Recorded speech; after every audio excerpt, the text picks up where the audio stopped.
Saturday, Monday tests. I don't think that's even a good idea anyway. It was obvious when I made it that I was giving myself leeway to reinvent that into a Monday, Tuesday, Wednesday test.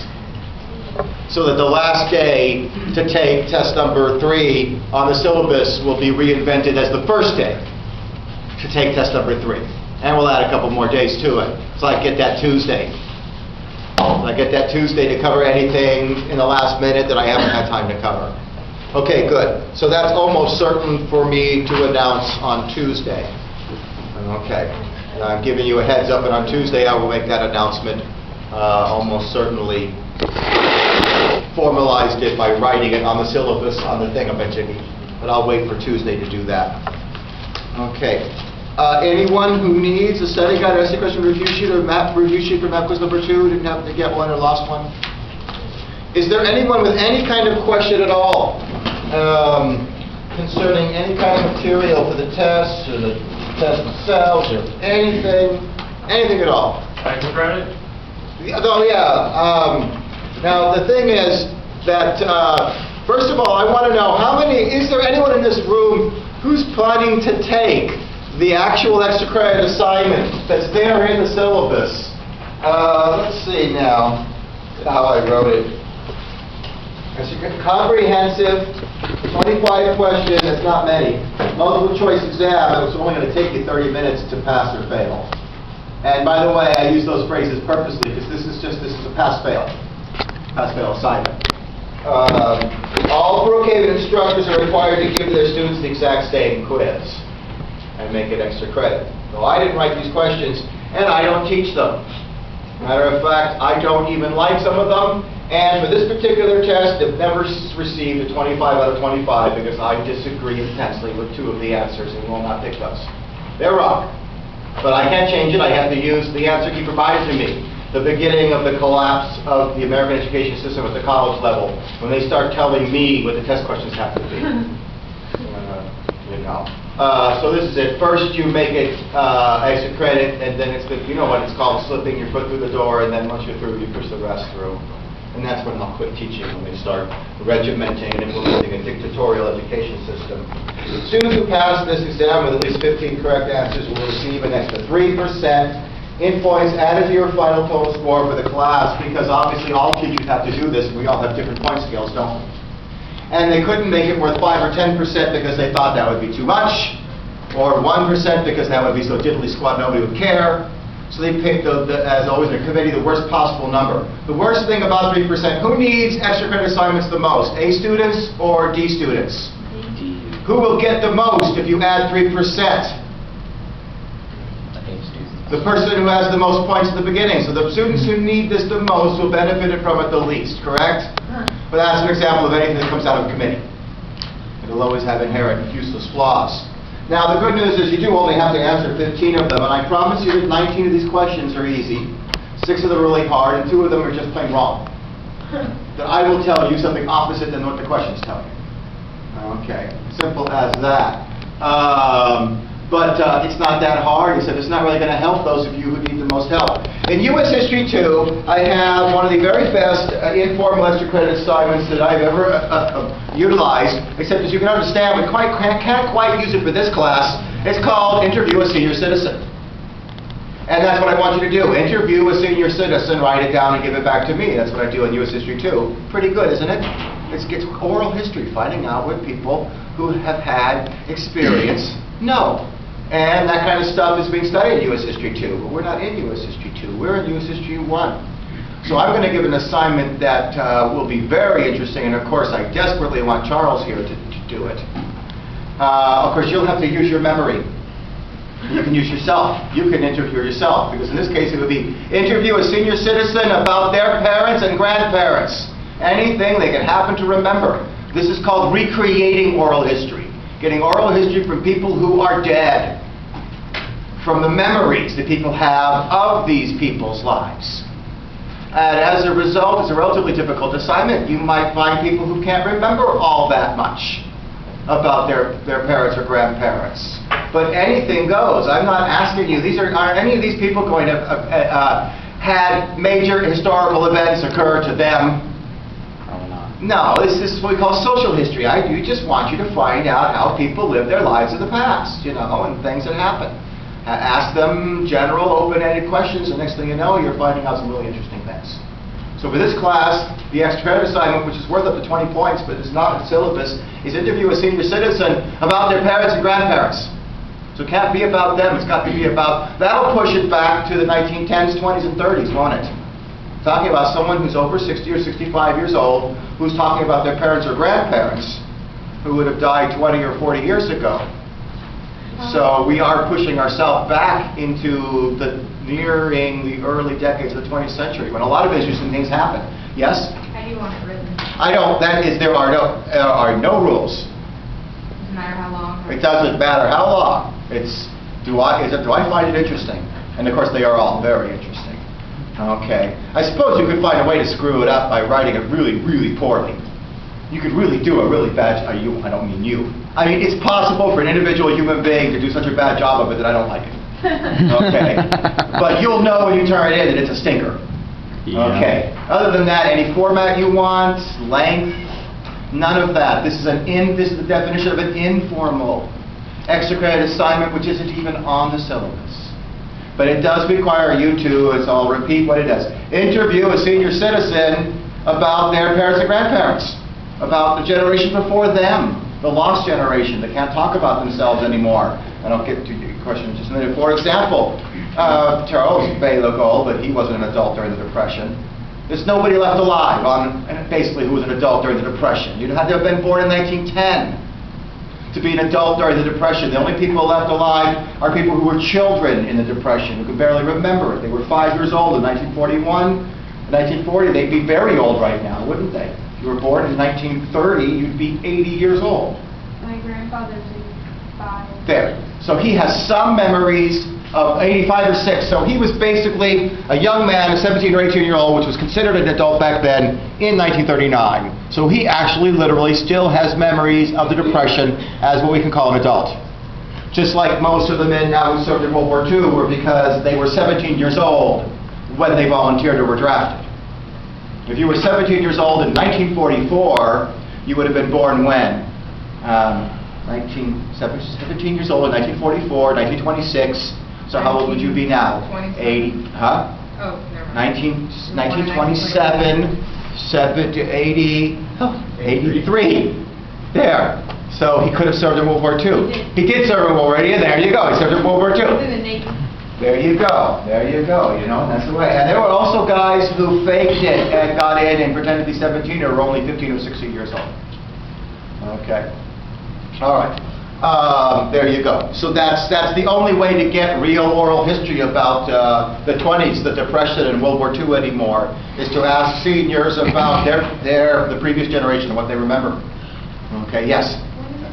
Oh, I will not accept it on the day of the 4th test. Thank you very much. When all of you will try to turn it in on exam day, because you won't start working on it until the last class is over and you realize how badly you're doing, it'll be too late and I won't accept the thing. I will take it and read it though, because they're really, really interesting, and I'm not going to let this person's history go away just because you waited too long. I will take it and read it, enjoy it, and give you a 0. You have to turn it in before the end of the semester. Why is that? Because do I really have time to grade all the exams and enjoy these things and grade them? Don't I want to enjoy them? Aren't they? They've got to be very interesting. They are always very interesting. And of course, one more thing. How many of you have now decided, well, I can't do it because my grandparents are all from another country? Did I say you couldn't do that? Stop assuming things that people say. Wouldn't that be even more interesting? If your grandparents were from China or Mexico, I don't know, it just makes it, or Africa, those are always the most interesting. So if you don't know, haven't known, although I don't seem to see that per semester. We've had semesters with lots of students from Africa here at Brookhaven. Would I count for brought in and sure if I bring my grandma from? What did you just say? Is it okay if I bring a food representative that my grandma's in from Austria? Sure. Okay. Sure, great. Yeah, I love that. And you can just talk about it as well. You should, or make a photocopy of it. If it's delicate. Yeah, no, the students from Africa, I learn an awful lot. Now that's real cultural history. Very, very interesting indeed. First thing you learn is that every African student at Brookhaven's grandfather was a chief, a tribal chief.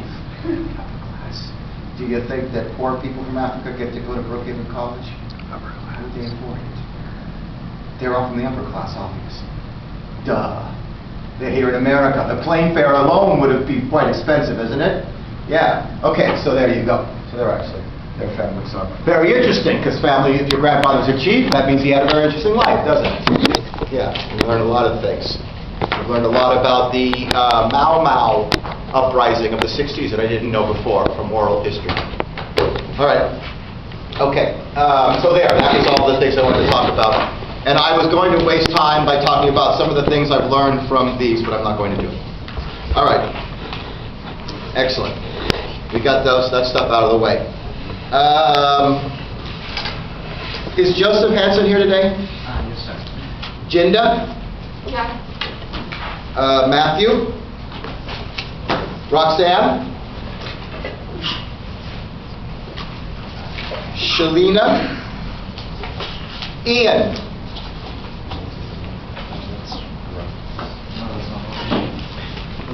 Now, what is wrong? What are you looking at for? There. Matthew, okay, sorry, you didn't say anything, so I turned it over. Hey.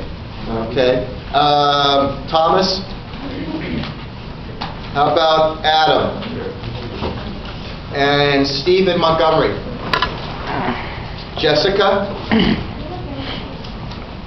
Okay. And that's all the late papers, except for one I just picked up, which is 1301. Where's Natalie? So I have grade, I just picked it up today, but I do have it. Okay.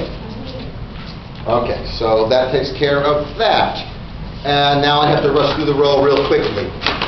Let's see. I'm going to assume that these people are absent, so if you don't hear your name called, tell me. Carrie? Here. Ruhi? Eric? Here. Christopher? Courtney? Here. Natalie Casanova? Here. Yes. Jinda? Here. Yeah, I knew that. Madeline? Aaron? Here. Jonathan? Here. Charles? Here. Adam? Here.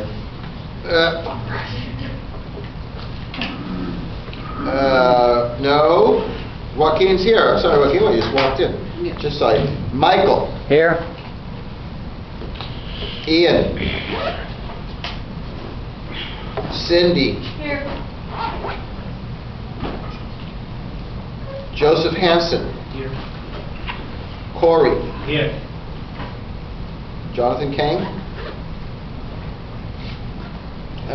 Mr. Kim. Sam. Paul. Here. Daniel. Here. Thomas Marshall. Stephen Montgomery. Sandra. Here. Shalina. Here. Matthew. Here. Roxanne. Joe Scott. Here. Ms. Scott. Here. Jeremy. Here. Vivian. Here. Nicholas. Here. Jessica. Okay. All right, so let's step right into the material for the War of 1812. Now, the plain fact is the War of 1812 is a perfect example of how historians cover most wars. It's the causes that are the most important, and what historians spend most time covering, what the textbook spends its most time covering, and I would agree with the textbook in this, like in almost all cases. After all, the whole point of learning about wars really isn't because, wow, wars are cool, even though they are, but because we'd like to avoid fighting so many in the future by learning how we got into them in the past. Perhaps if we know how we stumbled into many wars, like the War of 1812 that we certainly didn't need or should have fought, one of the very first of our unnecessary wars, maybe we can avoid them in the future. One way or another, finding out the causes of how countries enter into war is very useful, valuable knowledge. So it's not 1/3 causes, 1/3 battles, and 1/3 consequences. Almost all the material in the book in my lectures is causes, and so will over a page of your 2.5-page essay. 1.5 pages on the causes, a half a page on the fighting itself, which wasn't the most important part of it, and the consequences, which I guess are the second most important. What happened as a result of the war, the peace treaty, the consequences, and there are political consequences. There are consequences that drag on for many years. So the least important thing about the War of 1812 is the fighting itself. In fact, I'll give the name of almost no battles, and even if I do give the names of battles, they won't show up as test questions, like in the Revolutionary War. Remember, the battles were important in the Revolutionary War, they're just not important in the War of 1812, and I kind of breeze over it very quickly, just touching the hot spots and turning it into a narrative. Okay, so in addition, the causes of the War of 1812 can be traced way back to as early as 1805. So we are going to learn that if two countries have bad relations with each other, and over many years they try everything they can to mend those broken fences and work out a peaceful relationship with each other, but somehow fail to do so, then war is always the inevitable consequence. Two enemies try to make peace, years go by, they try, they just can't do it. War. That's what happens every time after that. It's just human nature. You try to make up with someone who's not your friend, and it doesn't work, you have a lifetime enemy. Now you really don't like him. You put your hand out. Okay? What if I put my hand out? What if he doesn't take it? Why? This is an insult! That's a 3 Marx Brothers. He works himself into a rant, so by the time the ambassador shows up and puts his hands out, he says, "How dare you!" and slaps him right in the face. Because he's gotten himself all riled up. Okay, and so we and the American British have a whole series of festering disagreements since the Revolution. The British have never really accepted that we're independent. They always expected that we would fall back into their hands someday, that our government would fail, that they would move back and take us over. They see us as a second-class nation. And we don't like that in the slightest, of course. In addition, in 1803, Napoleon declares war on all the kings of Europe, and Great Britain's ruled by a king. Napoleon now begins a war of conquest to try to conquer all of Europe and I suppose the world, and came damn well close. So Europe is engaged in what is virtually a world war between the English and their allies and the French and their allies. And by the time we get to Jefferson's second term, this is becoming a quite serious problem. Now, we aren't involved in the war. We are a small country on the other side of the Atlantic Ocean. How could we have been involved in the war even if we wanted to? It would be insane for us to pick sides. So it's not just the matter that George Washington had recommended in his farewell address that the United States stay out of foreign entanglements overseas, but that we were in no position to do so even if we wanted to. So we are neutral. If two countries are at war and you are from a third country and you are not siding with either one, you are neutral. And so this lecture is very similar to my World War I lecture with the neutral rights. But this is the neutral rights lecture for the War of 1812. God, I took my glasses off and I can't even see you. Good God. Wow, I'm just getting blinder and blinder. When I married my wife, I made fun of her for being so blind. She has better eyes than me now. It's the way it happens with things, with some things, let me tell you what. Okay, so this section is titled, and where are we in the study guide then? Overseas commerce and neutral rights. That's right, that's why they're linked. Overseas commerce and neutral rights. We wanted our internationally recognized right as a third party not involved between the war in England and France to be allowed to continue to engage in trade with England and France peacefully. Because our entire nation's prosperity was based on exporting our agricultural surplus overseas. We were an we had a vast agricultural surplus. Our people produced much more food than like today, and we sold the rest overseas. And also there's the New England shipping business. Once you build a ship and you take it to Europe with grain, once you're in Europe, don't you think you should do some trucking there as well? You guys do understand the word truck in English language is a verb and a noun. The trucked the trucking material to the truck stop. Okay, because that's why we call them trucks, because they truck things. It was originally a verb. And we turned it into a noun. I'm going to truck this material down the road. Okay, so ships truck cargo across the oceans. All right, so we also were engaged in shipping, and we wanted to engage in shipping around the world peacefully. And you know, countries all around the world for centuries have recognized the right of neutral shipping that's not carrying anything dangerous, which we mean contraband. That if I am shipping a shipload of gunpowder to one country that's war with another, that is a viable target. You understand what I'm saying? That the country that's at war with that country cannot allow that ship full of weapons to get to your enemy, because if it gets to your enemy, those weapons will be used against your own people. But if it's full of flour or grain or baby food, you are not allowed to attack or sink it. It's recognized by everyone, except rarely followed through in the real world. As you might expect, the French do not want us to engage in any trade with the English, and are using the French Navy to try to keep us from trading with the English, and the English are using their Navy to try and keep us from trading with the French.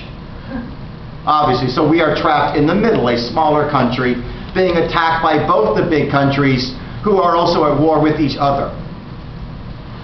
Okay, good. Okay, so there you go. Which is, the book spends like 2 or 3 sentences explaining that, but you don't really understand. The book's going so quickly that it doesn't really always explain things in as much detail. It's a concise, and thereby less expensive, and thereby inferior textbook. Okay, yes. Okay. Good. So American ships found themselves in the middle of a trade war between France and England. But we did not go to war with France. We went to war with England, because the English not only were restraining our trade with France, they are also engaging in a very humiliating activity that basically was by itself one of the primary causes of the War of 1812, the British impressment of U.S. sailors into the British Navy. To be impressed is to be forcibly drafted into a country's armed forces quickly and quasi-legally, or maybe not legally at all. Okay. Impressment, like a press gang. Okay. The British Navy was the most horribly run institution maybe in human history. It was inhumanly cruel and awful. And let your imagination run free and think of every possible way you could physically abuse people, mentally abuse them, sexually exploit them, imaginable. And you haven't made it to the British Navy yet. Okay, no one in their right mind, whether they were English or not, ever volunteered to serve in the British Navy. You'd have to be insane. People got impressed into the British Navy using press gangs, maybe the old-fashioned phrase, being shanghaied, that goon squads of British naval officers would wander around the English countryside with the big wooden mallets. They would go into bars at night, buy guys drinks at 3 o'clock in the morning, they'd whack you over the head, and when they wake you up in the morning, you are on a ship in the British Navy. They used to also love to break into weddings and grab the groom and all the groom's men. And wham, wham, wham, wham, and into the Navy you are. So if the British were willing to do that to their own citizens, they had no qualms or difficulty doing that to Americans, whom they considered to really still be their citizens. In fact, hadn't there been people coming to America from Britain right up to the moment of the Revolution? So weren't there many people living in America who had actually been born in England? Now what do you think? If the British Navy was this horrific and unimaginably. By the way, that's why they call it the head when you go to the bathroom, because there was just a hole in the wood in the front of the ship. You don't want to put the head in the back of the ship, because what happens if you fall through the hole and you're going to the bathroom? In the front of the ship, they might be able to save you with a rope. Because the back of the ship, bye. You know, I hope you enjoyed that. Okay. Awful. So British sailors routinely would try to escape from the horror of being in the British Navy anytime they could. As a result, for example, when you got leave in the British Navy, you didn't get shore leave because they didn't let you off the ship. Your wife and children would come to visit you. But even when they were in England, they wouldn't let you off the ship. If they let you off the ship, none of them would ever come back again. Okay. And so I would assume that there were a certain number of American sailors who were escaped British sailors. Okay. One way or another, we all speak the same language, don't we? This is the joke they say. The Americans and the English, the Americans and the British, we are two nations separated by the same language. It's an old joke. Who made that joke? Bernard Shaw? No, it's Mark Twain. Yeah. Good guess, though. Great guess. Now I've broken my train of thought. Where was I? I'm completely stymied. I'm completely stymied. That's what my notes are for. Oh yeah, impressment. So, British ships would routinely sail up to American merchant vessels, board them, point out sailors they thought were American, who were British sailors, escaped British sailors, and forcibly take them off our ships and put them into the British Navy. And they might also do that with someone who was actually born in the United States. What do they care? We're speaking the same language. You're English, you're English, you're English, you're English. Get in our ship. That seemed to be violating our independence, our nation. The British were treating us as inferiors. It's a pretty good reason for war, or for moving towards a war scare, for having a very bad relationship with another country, a country you fought a revolution against, just within the lifetime memory of living people alive at the time. Okay, that's bad enough. It got even worse as we moved towards the end of the second Jefferson administration, when they began forcibly impressing sailors off of American warships in our own Navy. That led to the USS Chesapeake affair. The Chesapeake was one of the very small numbers of small warships that we still had under Jefferson's truncated Navy. We still had a few warships. And the Chesapeake was operating within sight of the American coastline in New England, when a much larger British ship sailed up and said, "We want to impress half your sailors into our Navy." The American captain, of course, refused. A battle was fought in which the Chesapeake was smashed to pieces and sent ashore, and it's an act of war. But once again, if a country attacks you, it's only war if you declare war. If you don't declare war, it's just a smaller country getting picked on by a bigger country. Okay. And so the American people's ire is raised. They're angry, they're irritated, they're frustrated. The newspapers are calling for war. Congressmen begin calling for war. We have every reason to go to war with the British. But Thomas Jefferson can't declare war on the British. He's the one who eliminated our armed forces so we don't have one. You can't fight a war when you don't have an armed forces. And he had eliminated our Army and Navy down to cut back to the bone and before. Becoming, as we said, the first of our Democratic presidents who, A, cuts the military dramatically because he says he's in favor of peace and love, and then immediately has to use the smaller army in a war that we then don't do so well in because we're not prepared for. Surprise, surprise.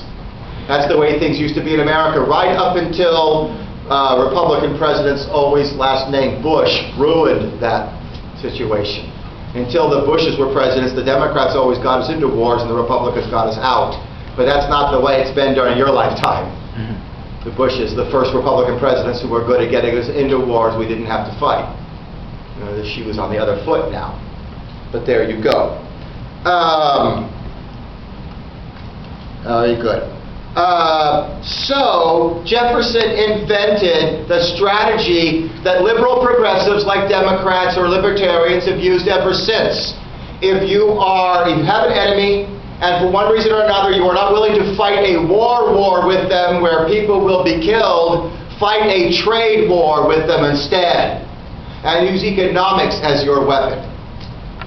That's what Jefferson decides to do, and what will be such a dismal failure. Jefferson's failed trade war policies, which will actions passed by Congress, like the Embargo Act, the Non-Importation Act, and the Enforcement Act, are the proper nouns associated with our trade war against the British under Jefferson's second term, and James Madison's first term.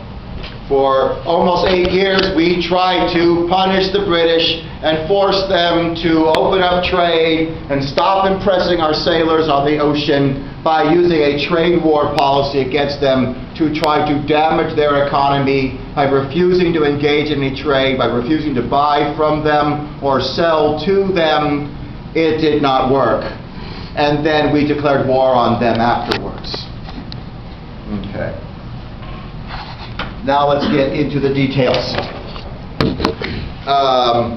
As I said, his military cutbacks has made us defenseless, but Jefferson could look back. He was getting to be an older man. He could remember way back into the 1760s, when as a young man in his 20s, he had been a member of the Sons of Liberty, when we had initiated that embargo on British goods, which caused them to repeal the Sugar Act and the Stamp Act, and it apparently had real success.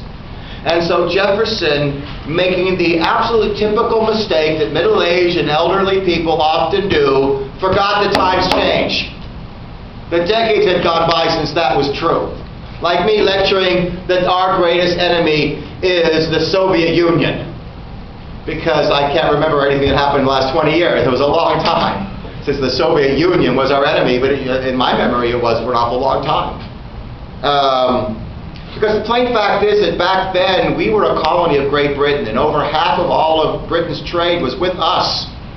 But this is now 1805. We've been an independent country for 20 years. The British have been weaned off of us.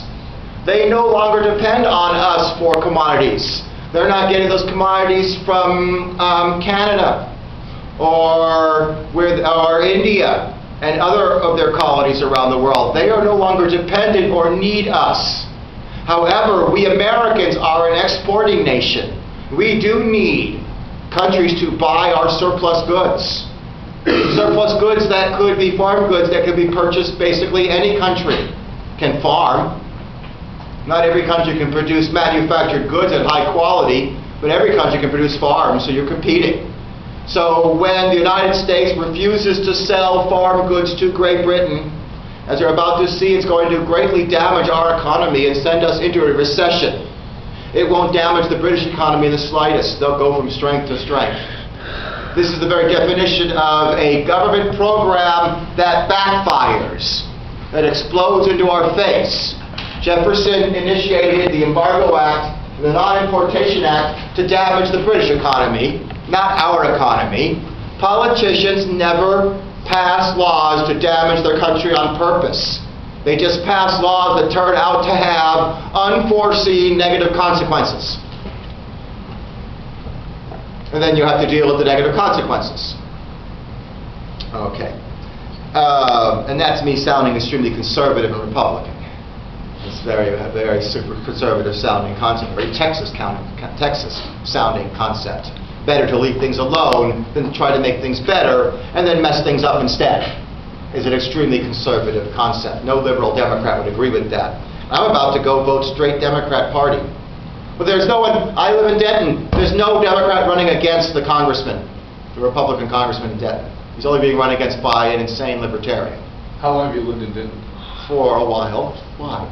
Well, I mean, the reason that is, I mean, that's the representative that's responsible for expanding, I-35 for. Well, he's popular. Well, I'm not voting him out either. Yeah. Man, that thing. There are a lot of influential, if you are an influential Democrat, you do not want to run against someone who you know is going to get reelected. You only get 20 or 30% of the vote, your political career is over. You've destroyed yourself. So no Democrat is willing to step forward.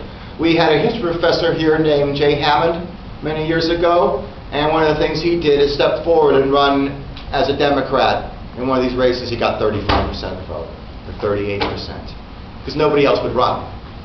Matter of fact, that's what Abraham Lincoln was doing in 1856 when he ran against Stephen Douglas in the Illinois Senate race. It was Abraham Lincoln because no one else would run against Stephen Douglas. He was the Speaker of the House, and everyone knew he was going to win.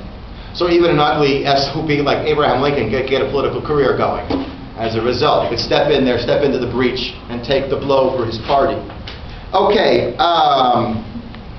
non-importation means we're not going to buy things from England or France until they sign a trade agreement with us. Sign a trade agreement with us or we won't buy any of your products. The first of you two countries that does, we agree we'll sign a beneficial trade agreement with you. It's carrot and stick. Okay. And the Embargo Act is the other side. That's refusing to sell. The embargo is refusing to sell something to someone. And importing is buying from another country. So non-importation would be refusing to import. Now, those laws were both passed late in 1807. But as we're moving into 1808, they did not, in fact, damage the British economy or the American economy because American businessmen and merchants did what they always did when governments pass laws, ignore them, and just go on carrying on free trade as if nothing had happened. After all, the American government is pretty small and it was pretty easy to avoid detection. Was this a great risk to the merchants? They ran the blockade? There's no blockade. What blockade? We don't have a navy. I mean, didn't England have a blockade against France? Yeah, but yes, our ships were running it all the time. Blockades are far more porous even today than you might imagine. Even in the 21st century, you can't have a ship on every mile of coastline. And if you're trying to bring material in by just loading into a rowboat in the middle of the night, whether it was cloth in 1803 or cocaine from Colombia today, you can't stop it. You can't stop it from coming in. It's too easy. You can't put a soldier on every 100 yards of a beach all night long. And any place we have an opening, the merchants will find it and sneak the material in. Profit is a huge incentive to get things done. Jefferson is very angry.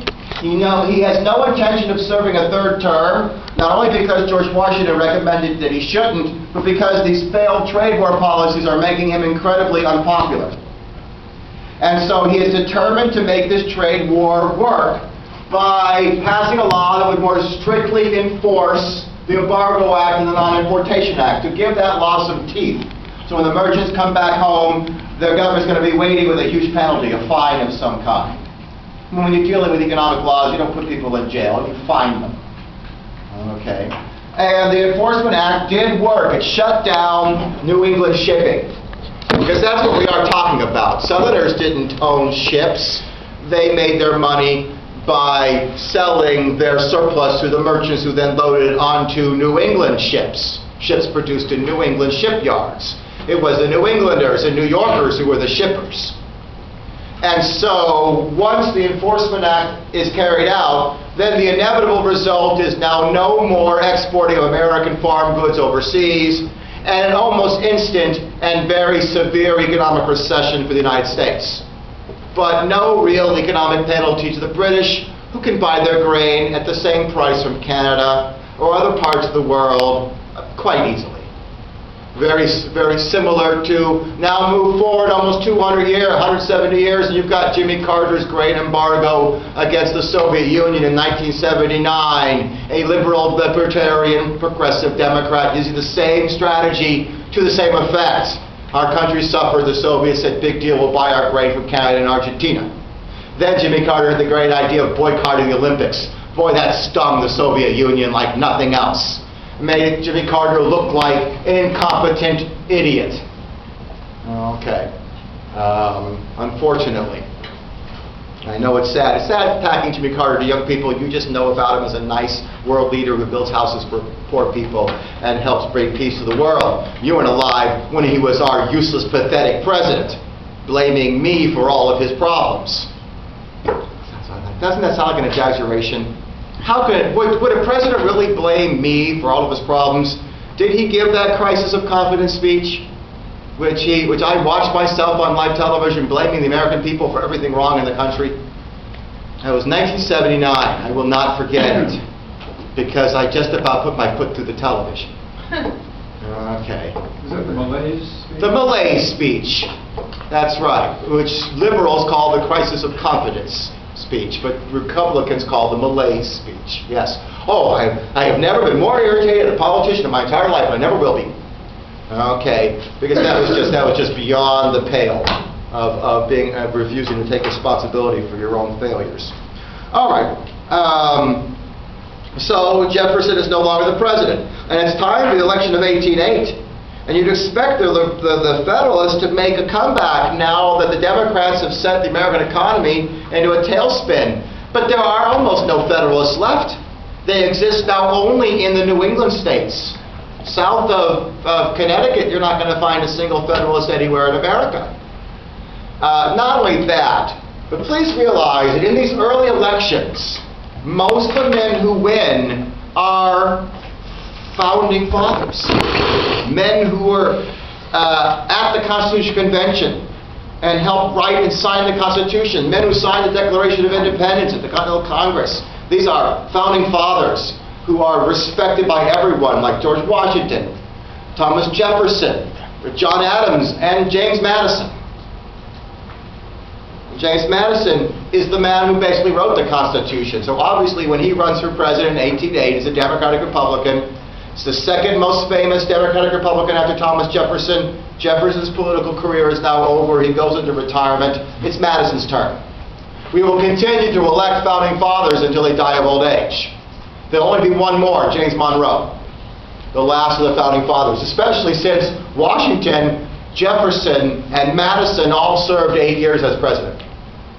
So Monroe must have been pretty young during the Revolution, because he's still president. He leaves the White House in 1824, by which time the Revolution was, what, 40 years in the past, 50 years in the past.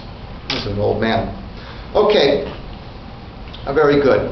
So now we deal with the Madison administration, and John Madison is president for 8 years, from 1808 to 1816. And so the War of 1812 was right in the middle of his presidency. Let's also realize that the national debt had been more than cut in half. And that's what the Democratic Republicans had promised. Vote for us and we'll reduce the national debt. They did reduce the national debt. If you make a promise to the American people and follow through on it, you'll usually get rewarded. Okay, they're impressed. At least they're impressed with the success of following through on a promise. Okay, carrying it out. Madison tried to continue Jefferson's failed trade war policies. But no matter how he tried to tweak the Embargo Act and the Non-Importation Act to make it more effective, it was not working. So in a last-ditch effort, he engaged in some secret backroom negotiations with the British ambassador in Washington, D.C., and came up with a trade agreement, very similar to the Jay's Treaty of the 1790s. Now, you remember in the Jay's Treaty, the American administration and the British administration came to an agreement which the American Senate rejected. In this case, the American government and the British government reached an agreement which the British Parliament rejected. So each government has had its turn rejecting a trade agreement which would have avoided a war. So now, really, there's going to be a war. Okay. And my lesson is very topical too, because for 10 or 20 years now, the people of Israel have come tantalizingly close to reaching peace with their Arab neighbors and Palestine. They reached a number of agreements with a number of countries, but not all of them. They came very close to achieving peace with Palestine, and it all fell apart. It's totally failed now. The peace agreement, there's not going to be a peace agreement. What happens when enemies who fought wars with each other try very hard to make peace but don't? There's another war. So I'm telling you, there'll be another war in the Middle East. It'll be serious. You try to make peace, you have to be serious, because there is a price to pay when peace movements fail. The price is war. Okay. And so we need to stop, as it were, pussyfooting around, and either make a very serious effort. George Bush wasn't willing to make a serious effort, so he never tried. Because if Obama makes a serious effort to bring peace, and it fails again, that'll be it. I mean, you can just throw it into the fire. It's over. All right. Okay. All right. So as a result of that, I want to change gears now. I am now going to begin. I'm going to go off on a slight tangent and move away from the war, because all of these things that have to do with issues of overseas and the oceans were only one of the causes of the War of 1812. The other cause has to do in some way or another with the Indians. And so it's time to move and talk about the Native Americans. I don't know or care if this stuff is in the book, because this is stuff I happen to have learned and know myself from my own experience. Oh, you know what? The title is Indian Resistance, 1790 to 1860.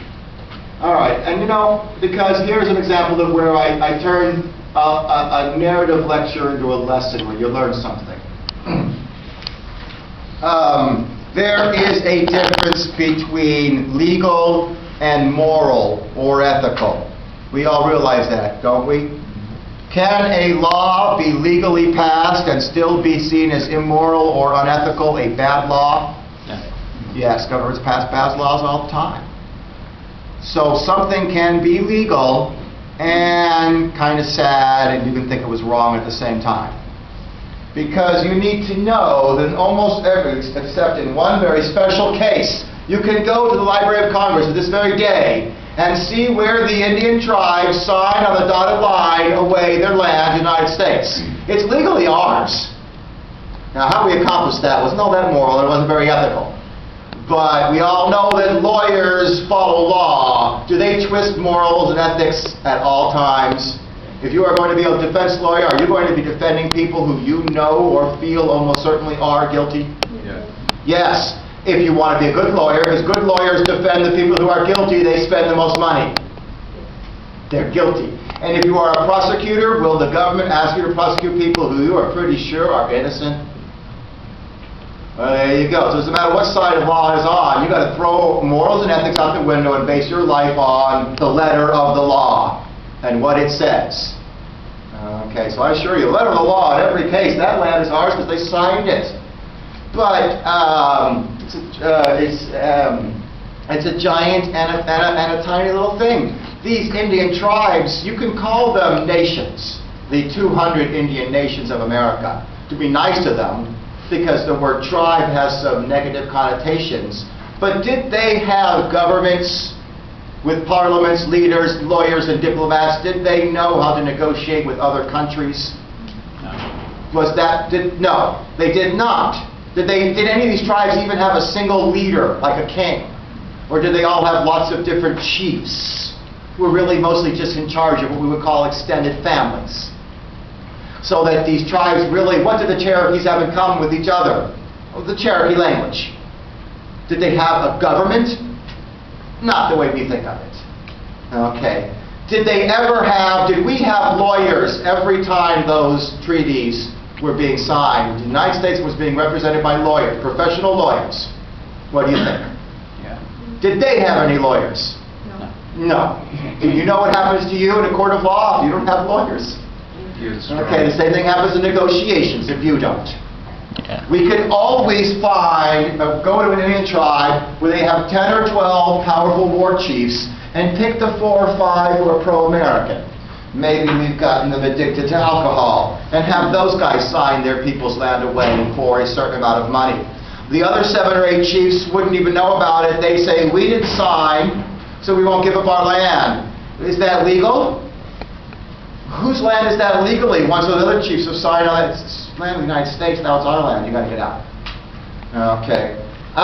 So that's the first example. Now I want to move on and talk about how our relations with the Indians were not always as bad as you think and not always very rosy. In fact, we can break them into A, B, and C.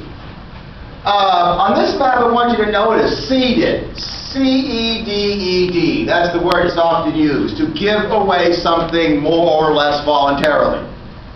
The emphasis on the word less here, not more, is used by the United States to kind of create a kind of a cover. It's almost an apologistic word.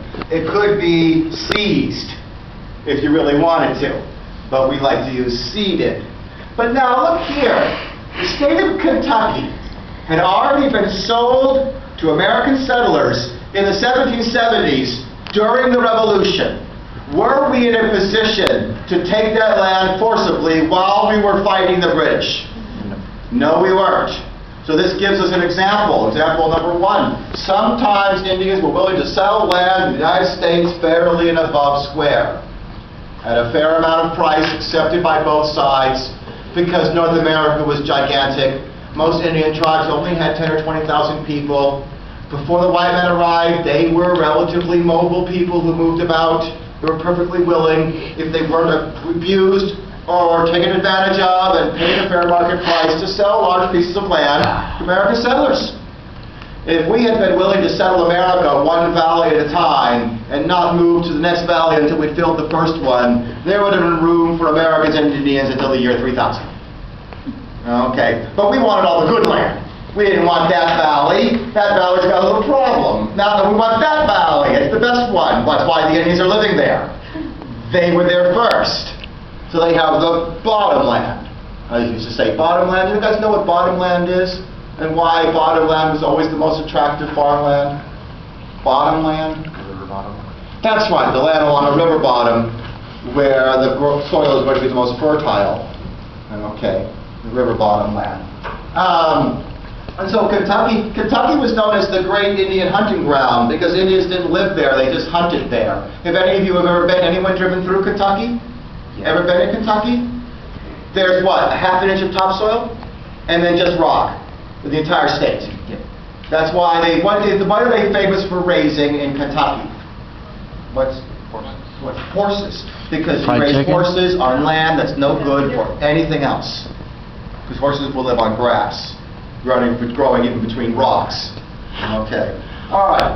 But then sometimes there were times when the Indians, where we treated the Indians, Group B, I already explained it. That's where we play a legal trick on them, like the Indians of Ohio and Indiana, where we identify the pro-American chiefs, pay them a lot of money to sell all their people's land without informing anyone else. Then we say we got the documents. If they try to resist, we say we have law on our side and drive them out. It's not so fair, but it's legalistic sounding. And finally, there's number three. Indian tribes that we didn't like, we just went to war with them and wiped them out. Like the Iroquois. They sided with the British in the Revolution. You remember that, didn't you? We didn't like that. Everyone knew as soon as we had our independence, the Iroquois were going to be in trouble. And by the 1790s, we waged our first Indian war against the Iroquois, defeated them in a war, and then forced them onto small reservations. That's the third way. Those are the three ways we would treat Indians at the time. There's only one thing more you need to know about the Indian menace of the early 1800s. There weren't yet as many Americans. We weren't a country yet of tens of millions of people. We were still a country of several millions people. So we didn't overwhelmingly outnumber the Indians yet. And we were psychologically terrified of them. American settlers saw Indians as brutal savages who would scalp you, although white man invented scalping. We invented it. And the French gave them the tomahawk. The Indians didn't have tomahawk. The French gave the Indians axes, which the Indians immediately figured out were really cool and started making out of stone. But there you go. Didn't know that. Spanish gave them horses. Spanish gave them horses, of course they did, yeah. You bet, which they picked up immediately. It took how many thousands of years did it take human beings to domesticate horses? The Indians saw the horse and were riding them, and like 3 years later, riding them. Okay, wild horses, they pick it up pretty quick. Okay, where am I? That's right, okay. And that is the Indians' only hope for resistance, is that when one Indian screams a war cry, 100 Americans, terrified, throw their weapons away and run the other direction. If we ever lose our fear of Indians, then they're going to get wiped out. And guess what? We lose our fear of Indians as the decades go by, and they get wiped out. All right, so what I'm trying to tell you is you guys have heard this phrase, self-fulfilling prophecy. Self-fulfilling prophecy. You think there's a problem, and so you do things that force the problem to happen to you twice as much. I got a problem with alcohol, so I'm always drinking. I don't know. Oh, God, I'm so worried about my alcohol addiction. Okay, I don't know. It's the only thing I can think of. So you get the idea. We often, especially in politics, end up bringing upon ourselves the thing we are most afraid of. We were afraid that the Indian tribes of the West would join in a series of military alliances with British Canada and cut the frontier off. British Canada, Canada's run by the British, British North America, they didn't even call it Canada yet, they called it British North America. And where there was a British Army stationed, would then sign military agreements with Indians like the Shawnee of Indiana, or the Cherokee of the South, and create a line of allied peoples to stop our expansion out west, which we thought of as our birthright, and where our economic opportunity was going to come from. Our children and grandchildren's prosperity would be out in the west, during frontier, where all the extra farmland was. Now, in reality, the Indian tribes were not necessarily doing that, but because we were afraid they were, we began attacking them relentlessly and forced them into the arms of the British. Specifically, we tend to use as our example the Shawnee Indians and their famous chief, Tecumseh. Do we have that on the study guide? Yes. Where are we now? Chief Shawnee and their chief, Tecumseh. The chief of the Shawnee Indians who lived in the upstate Indiana, Illinois area, lower Michigan, that area of the United States. About by this time, Ohio was already a state, settled by the American people. We're now beginning to move into Indiana Territory, which was still actually Indian land. You know, until the Indians signed a treaty with us, it was their land. It wasn't ours. There is a concept of possession as 9/10 of the law. If you're already living somewhere, it's clearly your land, even if you don't have a deed because you're illiterate. That's why we always try to get them to sign on the dotted line, sign their land away so it would be legal. Very good.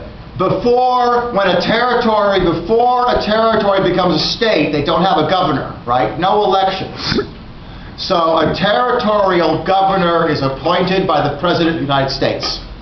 And the President of the United States, James Madison, had appointed a man named William Harrison, who will later become an American president. William Harrison was the territorial governor of Indiana. And he pulled that ploy, Plan B, where you get the chiefs that are relatively sympathetic to the white man and have them sign away their land, most of Indiana, for some tens of thousands of dollars. But the Shawnee were not involved in that negotiations, and Tecumseh did not sign. So he refused to accept the treaty and began a war of the planning. I'm sorry, I got ahead of myself. Just stop that. And did not accept the treaty. But Tecumseh is too wise to launch a war, Shawnee and their 20,000 people, against several million Americans.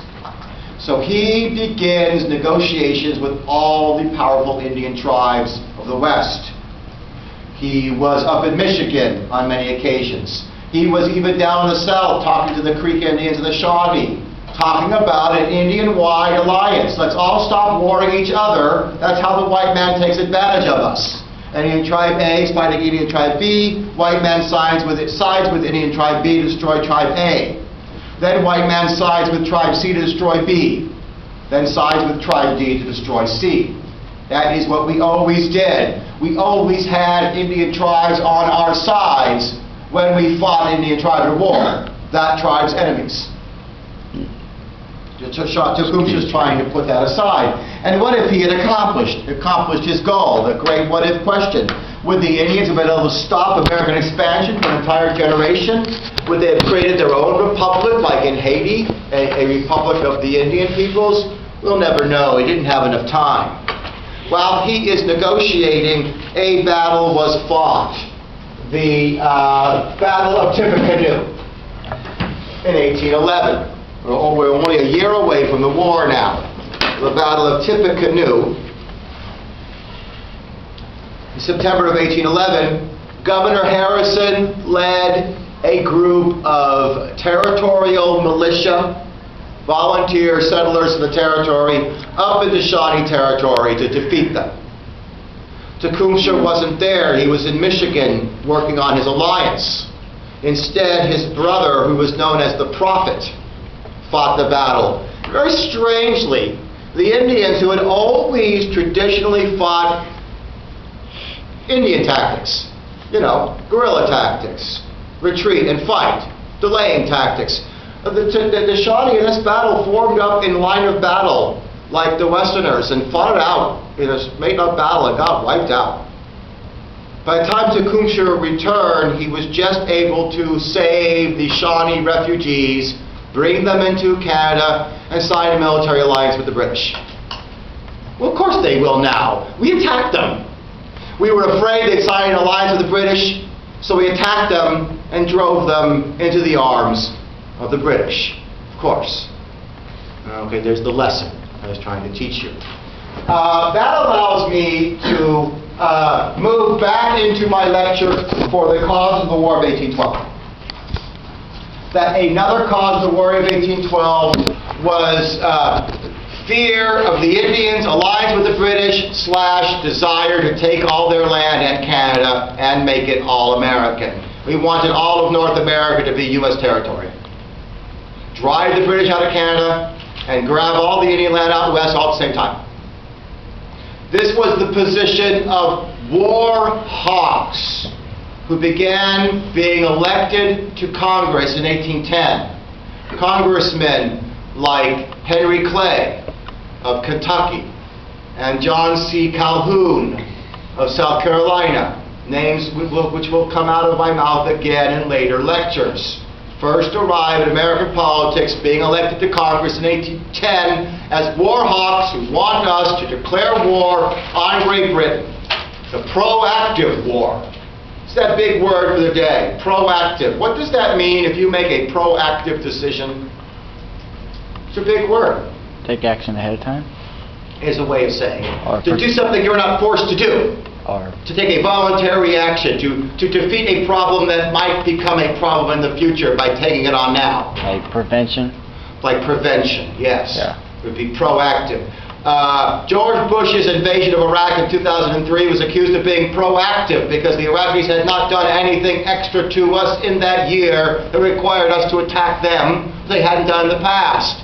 George Bush just thought it was a good idea, a good opportunity to take out an enemy, proactively. And proactive wars are probably always wrong. You need to wait until you are, until the other side does something that gives you a reason to at least have an excuse or a pretext. The other side did A first, so we had to go to war, is usually what is done, isn't it? It at least gives the war some kind of cover. If you just proactively attack a country because you are strong enough to do so, you can be accused of being an aggressor. All right. Which in many ways we were in 1812, which should sound pretty foolish because tiny little America was the aggressor that declared war on the most powerful country in the world. A war in which we're not going to do very well. Okay. So there, we've covered all of the different causes of the war now in every way I possibly can. In June of 1812, the Congress declared war on Great Britain. The main issue that the President told the American people why we are fighting was freedom of the seas. They're stopping our trade and impressing our sailors. But behind the scenes, most people realized that we were also trying to conquer Canada. conquer Canada, so North America is entirely ours, they keep the British out, the Indians won't have any support, the British won't be threatening us from above, and we'll be safe. And with a lot more land. The irony is that at that very time, in the summer of 1812, the British economy had finally begun to suffer from the embargo and the Non-Importation Act, and the Parliament, virtually on the same day we declared war, voted to agree to a trade agreement with the United States. When they found out we had declared war on them, they tore it up. So here we have another final lesson on the problem with economic warfare, with trade wars, is that even when they work, they take so much time to succeed, they don't achieve your goal. Now, for example, I'm not going to give, you can tell, I'm going to give a recent example, aren't I?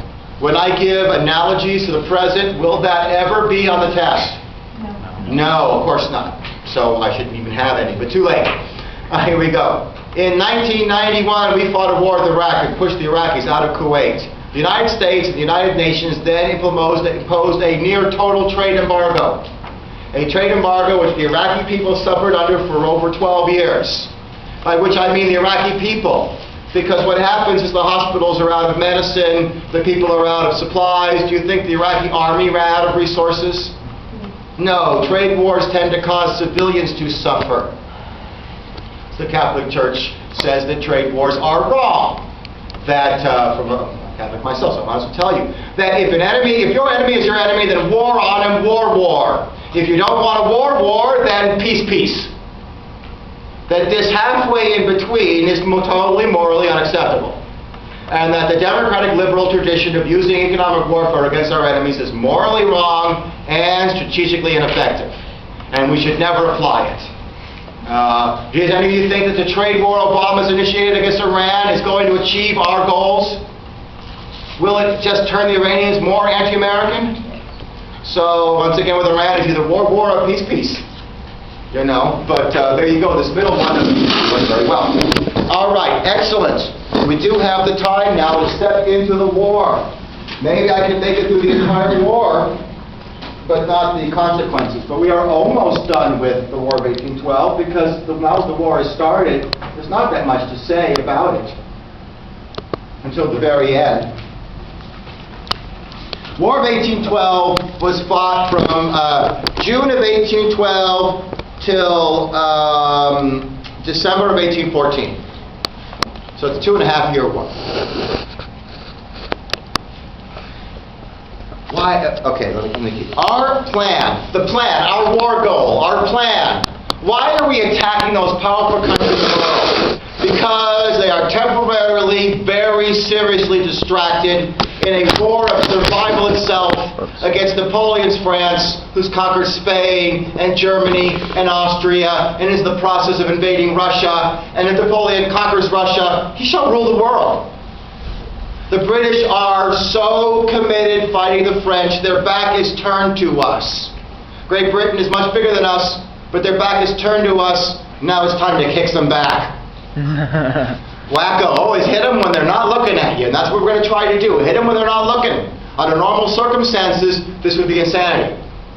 But they are temporarily weakened by a war with France. Let's grab them while there are very few English soldiers in Canada. The entire British Army is fighting Napoleon, and we'll grab Canada from them. It's our opportunity. So what I'm trying to say is we suffered from an insane level of overconfidence. We are a country with no armed forces, no navy, and we think Thomas Jefferson wrote in the North newspaper that conquering Canada would be a mere matter of marching some militiamen in there because the Canadians must hate the British as much as us. They must love liberty and freedom. They must want to be Americans. We have always believed that we were right. And we are always shocked beyond belief when other people in other countries say, no, you're not right. And no, we don't want your army in our country. Get the hell out, we're going to fight back. We're all with our mouths open. My God, what, you don't want America? Okay. You think that's new? We even had that attitude when we weren't important. We certainly still have that attitude today.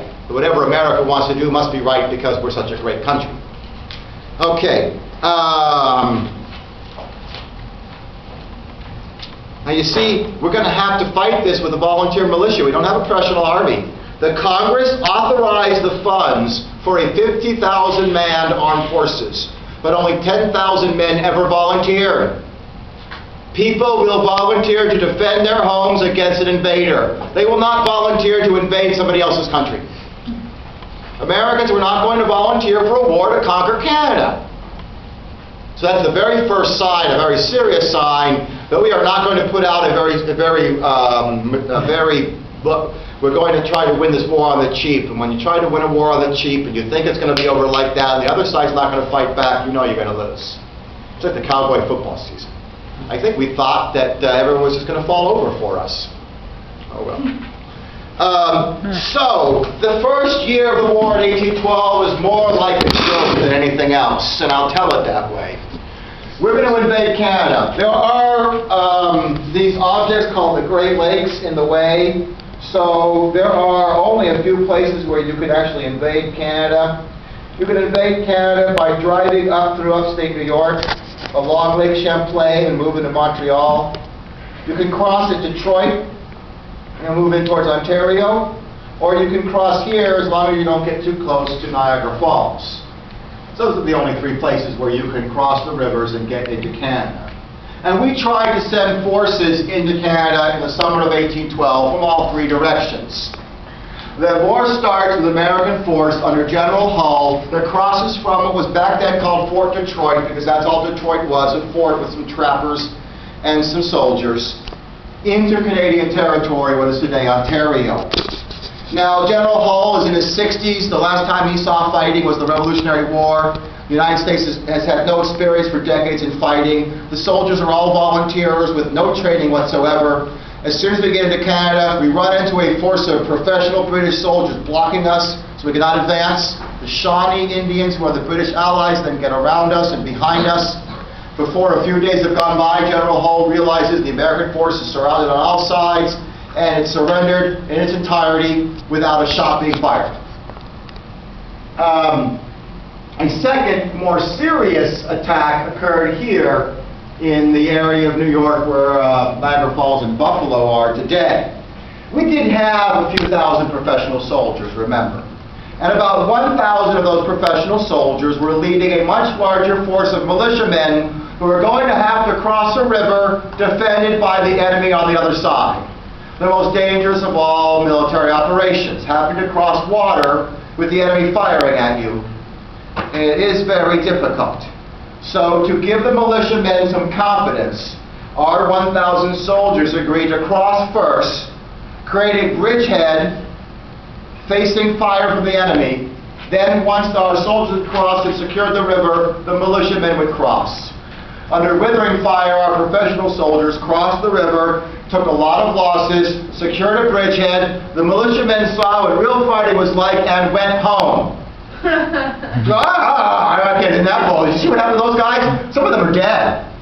Okay, now we had a third route, composed entirely of New York militiamen with no officers whatsoever, a bunch of volunteer civilians marched up into the very inhospitable Adirondack wilderness and got so lost and so hungry and tired that they never even made it to the Canadian border before they went home. That's the end of our best chance to win the war in 1812. Now it's 1813.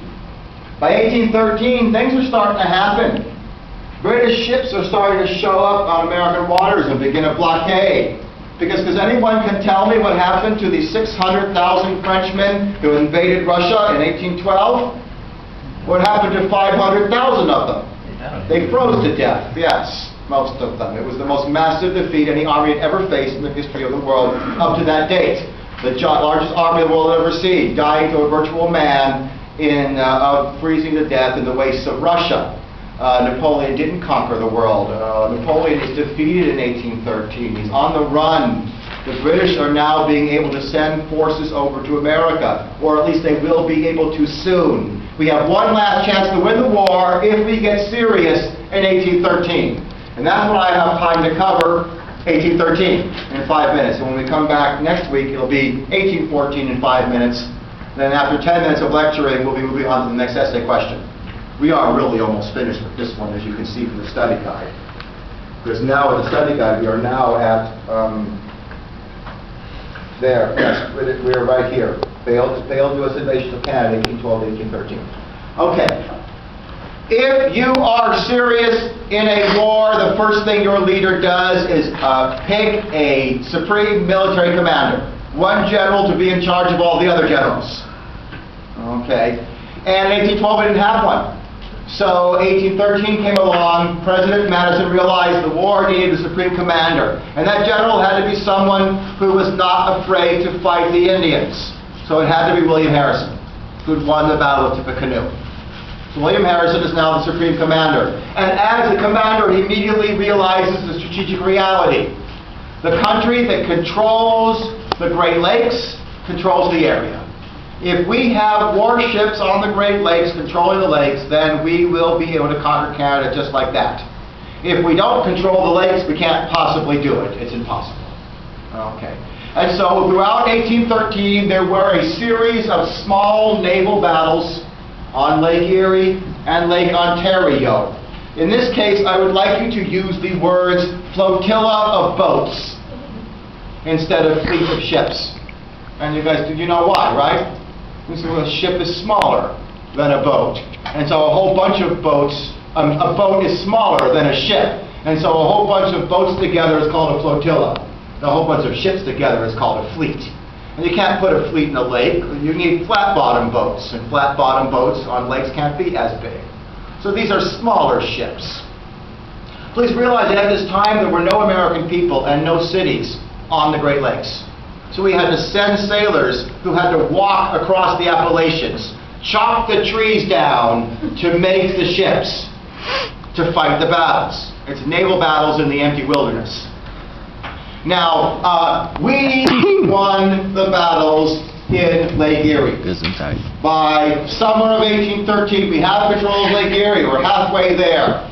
If we can win control of Lake Ontario, then we'll be able to conquer Canada. But we lost the battles on Lake Ontario. The British held on to Lake Ontario. So the only thing we were able to do in 1813 is invade Canada one more time with an army and get a revenge victory in a battle, and then go back to the United States. Because we can't conquer Canada because we don't control Lake Ontario. So as 1814 arrives, we're not going to win the war.